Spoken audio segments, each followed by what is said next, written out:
स्वागत। आज हम 24 अक्टूबर के भारतीय शेयर बाजार की हलचल पर बात करेंगे। जी।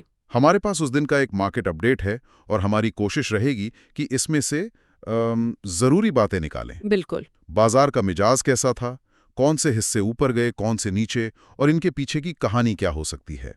मकसद है उस एक दिन के बाजार को थोड़ा बेहतर समझना। पहली नजर में तो दिन काफी सपाट सा लगा, कोई बड़ी हलचल नहीं दिखी। तो चलिए इस सपाट सतह के नीचे देखते हैं क्या चल रहा था। हाँ, जरूर। सबसे पहले मुख्य सूचकांकों पर नजर डालते हैं। सेंसेक्स में बहुत मामूली करीब 45 पॉइंट्स की बढ़त दिखी। हाँ, नाम मात्र की। और ये 72,500 के आसपास बंद हुआ। निफ्टी 50 तो लगभग वहीं का वहीं रहा, 24,300 के करीब। बिल्कुल फ्लैट। लेकिन दिलचस्प बात यह है कि मिड कैप और स्मॉल कैप इंडेक्स में थोड़ी नरमी थी। हाँ, ऐसा लगा जैसे वहां कुछ मुनाफा वसूली हुई। तो ये जो मिला जुला रुख या फ्लैट क्लोजिंग हम कह रहे हैं, इसका असल मतलब क्या है? क्या बाजार कहीं जा नहीं रहा था या अंदर ही अंदर कुछ और चल रहा था? देखिए, ये मिला जुला शब्द सुनने में भले उबाऊ लगे, पर अक्सर इसके पीछे काफी कुछ होता है। अच्छा। हाँ, इसका सीधा मतलब है कि बाजार के अलग अलग हिस्से एक दिशा में नहीं चल रहे थे। ओके। जैसे आपने कहा, बड़े इंडेक्स सपाट थे, लेकिन छोटे और मझोले शेयरों में दबाव था। राइट। साथ ही अगर हम सेक्टरों को देखें तो वहां भी तस्वीर अलग अलग थी। कुछ सेक्टर मजबूत थे, कुछ कमजोर। ये स्थिति कई चीजों का संकेत हो सकती है। एक, शायद बाजार में दिशा को लेकर थोड़ी उलझन थी, कंफ्यूजन। हाँ, निवेशक समझ नहीं पा रहे थे कि आगे तेजी आएगी या मंदी। दूसरा, हो सकता है कि सेक्टर रोटेशन चल रहा हो, मतलब पैसा एक सेक्टर से निकलकर दूसरे में जा रहा हो। बिल्कुल, यानी निवेशक एक तरह के शेयरों से पैसा निकालकर दूसरी तरह के शेयरों में लगा रहे हों। और मिड कैप स्मॉल कैप में मुनाफा वसूली। हाँ। उसका मतलब साफ है कि हाल की बढ़त के बाद कुछ निवेशकों ने सोचा कि चलो कुछ मुनाफा जेब में रख लिया जाए। ओके। तो सतह पर शांति थी। हाँ। लेकिन अंदर ही अंदर बदलाव जरूर हो रहे थे। हाँ, ये सेक्टर वाली बात दिलचस्प है। अपडेट बताता है कि बैंकिंग और एफएमसीजी जैसे, जिन्हें डिफेंसिव मानते हैं, हाँ, डिफेंसिव, उन सेक्टर ने बाजार को कुछ सहारा दिया। बिल्कुल। दूसरी तरफ आईटी, फार्मा और मेटल शेयरों में दबाव था। उदाहरण के तौर पर ICICI bank, HUL, Tata Motors जैसे नाम करीब 1% ऊपर थे। जी। वहीं इन्फोसिस, जेएसडब्ल्यू स्टील, सन फार्मा जैसे शेयर 0.5% से 1% नीचे बंद हुए। हाँ। एक ही दिन, एक ही बाजार में इतना फर्क क्यों? बैंकिंग और एफएमसीजी क्यों चले जबकि आईटी और मेटल क्यों गिरे? बिल्कुल। क्या चल रहा था? बिल्कुल, यहीं पर बाजार की अंदरूनी कहानी सामने आती है। बैंकिंग की मजबूती के पीछे देखिए, एक बड़ा कारण हाल ही में आए आरबीआई के आंकड़े हो सकते हैं। अच्छा, आरबीआई डेटा? हाँ, इन आंकड़ों से पता चला कि बैंकों से कर्ज लेने की रफ्तार, जिसे हम क्रेडिट ग्रोथ कहते हैं, क्रेडिट ग्रोथ, हाँ, वो अभी भी काफी अच्छी बनी हुई है, करीब 16% के आसपास। 16%? ये तो काफी मजबूत है।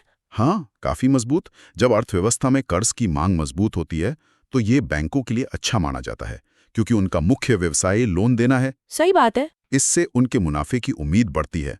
साथ ही ये अर्थव्यवस्था की सेहत का भी एक अच्छा संकेत होता है। अच्छा, तो क्रेडिट ग्रोथ सीधे तौर पर बैंकिंग शेयरों को हवा दे रही थी।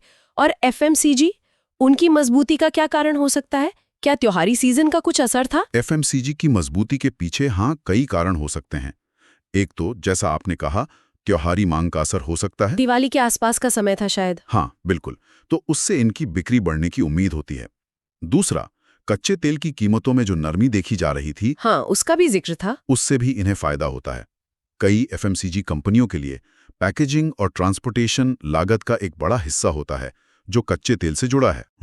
तेल सस्ता होने से इनकी लागत कम होती है और मार्जिन सुधरने की गुंजाइश बनती है। Right, margin improvement. और एक और बात, जब बाजार में थोड़ी अनिश्चितता होती है तो निवेशक अक्सर एफएमसीजी जैसे डिफेंसिव सेक्टरों की तरफ रुख करते हैं। हाँ, सेफ बेट मानते हैं। बिल्कुल, क्योंकि इनकी मांग पर आर्थिक उतार चढ़ाव का असर कम पड़ता है। लोग साबुन, तेल, बिस्किट तो खरीदेंगे ही। सही कहा, समझ गया। तो बैंकिंग को क्रेडिट ग्रोथ से और एफएमसीजी को स्थिर मांग और शायद कम लागत से फायदा मिला।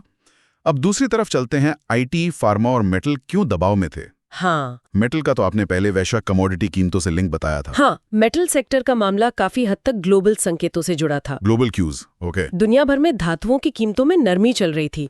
इसके पीछे चीन में मांग को लेकर चिंताएं हो सकती हैं। चीन फैक्टर। हाँ, या फिर वैश्विक अर्थव्यवस्था की रफ्तार धीमी पड़ने की आशंका, जब ग्लोबल डिमांड कमजोर होती है या सप्लाई बढ़ जाती है तो कीमतें गिरती हैं। और इसका सीधा असर मेटल कंपनियों पे बिल्कुल, उनके मुनाफे पर पड़ता है। इसलिए JSW स्टील जैसे शेयरों में गिरावट देखी गई। और IT और फार्मा, क्या इनके पीछे भी कोई खास वजह थी या ये सिर्फ मुनाफा वसूली थी? IT और फार्मा में गिरावट के कारण थोड़े मिले जुले हो सकते हैं। देखिए, IT सेक्टर पिछले कुछ समय से वैश्विक स्तर पर मांग में नरमी की चिंताओं से जूझ रहा है। हाँ, ये बात तो चल रही है। खासकर US, यूरोप से। बिल्कुल। अमेरिका और यूरोप के बाजारों से। हो सकता है उस दिन इसी चिंता का असर दिखा हो। साथ ही अगर हाल में इन शेयरों में कुछ तेजी आई हो तो निवेशक मुनाफा वसूली भी कर सकते हैं। Profit booking. हाँ, फार्मा के साथ भी कुछ ऐसी ही कहानी हो सकती है। कभी रेगुलेटरी चिंताओं का असर होता है, कभी अमेरिका में कीमतों के दबाव का। स्रोत हमें यहाँ सिर्फ कमजोरी का उल्लेख करता है, सटीक कारण नहीं बताता। लेकिन ये पैटर्न बैंकिंग, FMCG का चलना और IT मेटल का गिरना ये दिखाता है कि निवेशक उस दिन घरेलू अर्थव्यवस्था से जुड़े या सुरक्षित माने जाने वाले दावों पर ज्यादा भरोसा कर रहे थे, बजाय उनके जो ग्लोबल संकेतों पर ज्यादा निर्भर हैं। सही। ये दिलचस्प है कि कैसे एक ही दिन में अलग अलग सेक्टर अपनी अलग कहानी कह रहे थे। आपने कच्चे तेल की कीमतों में गिरावट का जिक्र किया है। हाँ, ये बाजार के लिए एक अच्छी खबर थी। क्रेडिट ग्रोथ के अलावा ये दूसरा सकारात्मक फैक्टर था। ये तेल की कीमतें कम होना हमारे बाजार और अर्थव्यवस्था के लिए कितना महत्वपूर्ण है? ये काफी महत्वपूर्ण है, खासकर भारत जैसी अर्थव्यवस्था के लिए। हाँ, हम बहुत इंपोर्ट करते हैं। बिल्कुल, अपनी जरूरत का लगभग 85% कच्चा तेल आयात करते हैं। जब कच्चा तेल सस्ता होता है तो सबसे पहला और सीधा फायदा हमारे आयात बिल पे पड़ता है। इंपोर्ट बिल कम होता है। हाँ, हमें डॉलर कम खर्च करने पड़ते हैं, जिससे हमारे विदेशी मुद्रा भंडार पर दबाव कम होता है और रुपए को भी कुछ हद तक सहारा मिल सकता है। राइट। दूसरा बड़ा फायदा महंगाई पर होता है, इन्फ्लेशन। हाँ, पेट्रोल डीजल की कीमतें कम होने की संभावना बनती है, जिससे ट्रांसपोर्टेशन लागत घटती है और इसका असर लगभग हर चीज की कीमतों पर पड़ता है। पूरे सिस्टम में इसका असर दिखता है। बिल्कुल, महंगाई कम होने से RBI पर भी ब्याज दरें बढ़ाने का दबाव कम होता है, जो अर्थव्यवस्था और बाजार दोनों के लिए अच्छा है। तीसरा, जैसा हमने FMCG के संदर्भ में बात की, कई उद्योगों जैसे पेंट्स, एयरलाइंस, केमिकल्स, टायर आदि के लिए कच्चा तेल एक प्रमुख कच्चा माल या लागत का हिस्सा है। हाँ, इनपुट कॉस्ट। सही। तेल सस्ता होने से इनकी लागत घटती है और मुनाफे में सुधार की उम्मीद बनती है। तो कुल मिलाकर कच्चे तेल की कीमतों में गिरावट भारत के लिए कई मोर्चों पर अच्छी खबर होती है। ये तो हुई अच्छी बात है, लेकिन एक पहलू ऐसा भी था जो थोड़ी चिंता पैदा कर रहा था, FIIs की बिकवाली। हाँ, विदेशी संस्थागत निवेशक। अपडेट के मुताबिक उस दिन भी FIIs ने करीब 400 करोड़ रुपए के शेयर बेचे। ये लगातार बिकवाली का क्या मतलब निकाला जाए? क्या विदेशी निवेशक भारतीय बाजार से भरोसा खो रहे हैं? FIIs की लगातार बिकवाली पर ध्यान देना जरूरी है, लेकिन इसे सीधे तौर पर भरोसा खोने से जोड़ना शायद जल्दबाजी होगी। अच्छा। हाँ, इसके पीछे कई वैश्विक और घरेलू कारण हो सकते हैं। वैश्विक स्तर पर देखें तो अगर अमेरिका या अन्य विकसित देशों में ब्याज दरें बढ़ रही हैं, हाँ, इंटरेस्ट रेट्स, या बढ़ने की उम्मीद है, तो FIIs अक्सर उभरते बाजारों जैसे भारत से पैसा निकालकर विकसित बाजारों में ले जाते हैं, जहां उन्हें कम जोखिम में अच्छा रिटर्न दिखने लगता है। सेफर बेट्स की तरफ। बिल्कुल। वैश्विक अर्थव्यवस्था की सुस्ती या जियोपॉलिटिकल तनाव भी उन्हें जोखिम भरे बाजारों से निकलने पर मजबूर कर सकते हैं। घरेलू स्तर पर देखें तो हो सकता है कुछ FIIs को लगे कि भारतीय बाजार का मूल्यांकन, मतलब वैल्यूएशन, हाँ, वो काफी ज्यादा हो गया है, यानी शेयर महंगे हो गए हैं और वे अपना मुनाफा वसूल करना चाह रहे हो। Profit booking again. हाँ, तो ये बिकवाली एक तरह की सावधानी या वैश्विक रणनीति का हिस्सा हो सकती है। लेकिन क्या ये चिंता की बात नहीं है कि बाहर का पैसा निकल रहा है? चिंता का विषय तो है, क्योंकि FIIs का निवेश बाजार को दिशा देने में एक अहम भूमिका निभाता है। लेकिन यहाँ तस्वीर का दूसरा पहलू देखना भी जरूरी है। वो क्या? उसी दिन जब FIIs बेच रहे थे, घरेलू संस्थागत निवेशक यानी DIIs, हमारे अपने म्यूचुअल फंड, बीमा कंपनियां, बिल्कुल, म्यूचुअल फंड, बीमा कंपनियां, पेंशन फंड, वो खरीदारी कर रहे थे। अच्छा। अपडेट में DII आंकड़ा नहीं दिया गया है, लेकिन ये ट्रेंड पिछले कुछ समय से देखा जा रहा है। हाँ, ये बात तो है। ये एक बहुत ही दिलचस्प और महत्वपूर्ण बदलाव है जो भारतीय बाजार में आया है। हाँ। पहले FIIs की बिकवाली से बाजार में बड़ी गिरावट आ जाती थी। हाँ, पहले तो बहुत पैनिक होता था। सही कहा। लेकिन अब DIIs की लगातार खरीदारी बाजार को काफी हद तक संभालने का काम करती है। ये दिखाता है कि घरेलू निवेशकों का भारतीय अर्थव्यवस्था और बाजार की लंबी अवधि की संभावनाओं पर भरोसा बढ़ा है। बिल्कुल। तो एक तरह से ये वैश्विक सेंटिमेंट, एफआईआईज और घरेलू भरोसे डीआईएस के बीच एक रस्साकशी चल रही है। इंटरेस्टिंग। ये 400 करोड़ की एफआईआई बिकवाली हालांकि नकारात्मक है, लेकिन बाजार की कुल ट्रेडिंग वॉल्यूम के मुकाबले बहुत बड़ी रकम नहीं है, खासकर अगर डीआईएस खरीदारी कर रहे हो तो। ये एफआईडीआई वाला पहलू वाकई बहुत अहम है। ये दिखाता है कि भारतीय बाजार अब पहले से ज्यादा शायद मैच्योर हो गया है। हाँ, कुछ हद तक कह सकते हैं, और सिर्फ विदेशी संकेतों पर उतना निर्भर नहीं है। बिल्कुल। अब थोड़ा तकनीकी पक्ष पर आते हैं।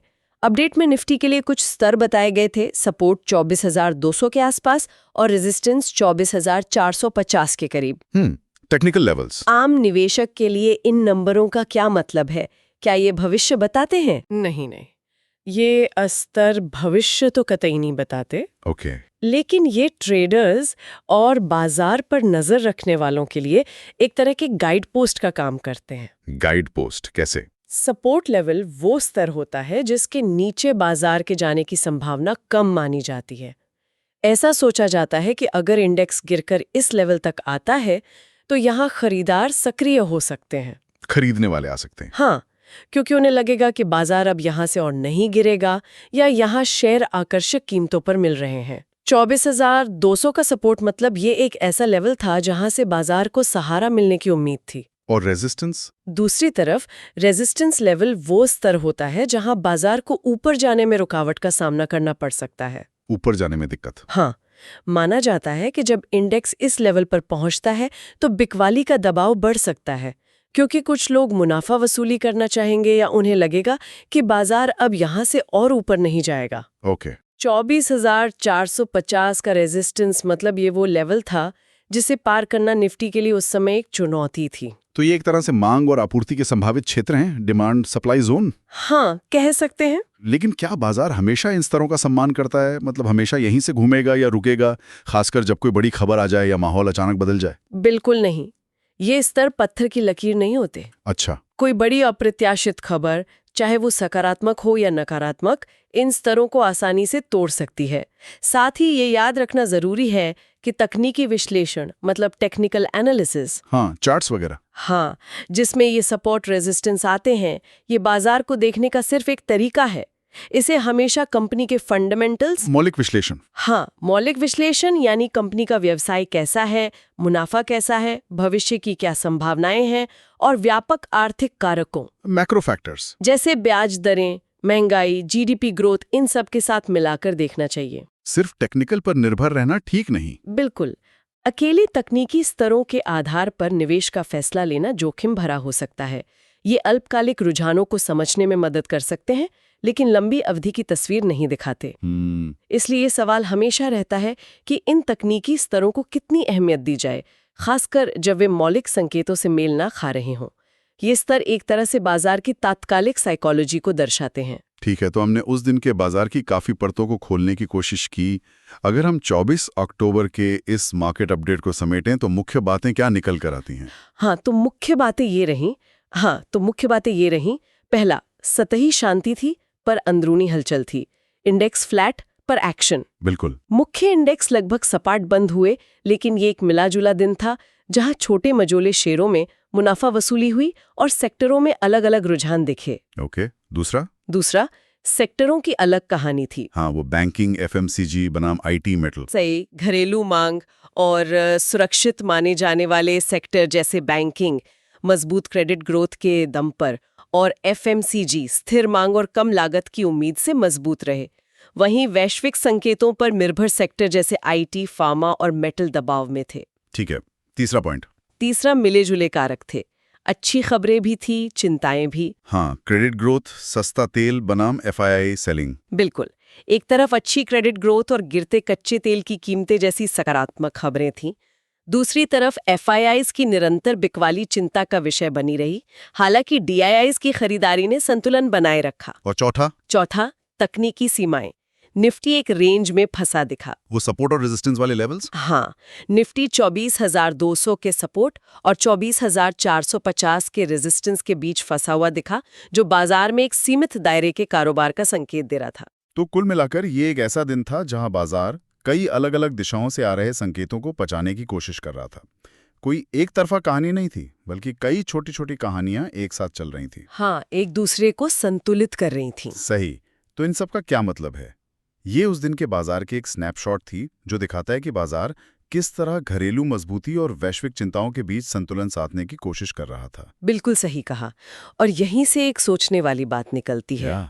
हम देख रहे हैं कि एक तरफ भारत की अपनी घरेलू कहानी मजबूत दिख रही है, क्रेडिट ग्रोथ अच्छी है, घरेलू निवेशक पैसा लगा रहे हैं, सरकार इंफ्रास्ट्रक्चर पर खर्च कर रही है। हाँ, डोमेस्टिक स्टोरी स्ट्रांग है। दूसरी तरफ वैश्विक माहौल थोड़ा अनिश्चित है, जियोपॉलिटिकल तनाव है, महंगाई की चिंताएं पूरी तरह खत्म नहीं हुई हैं, FII सतर्क दिख रहे हैं और वैश्विक अर्थव्यवस्था की रफ्तार धीमी पड़ सकती है। Global headwinds. बिल्कुल।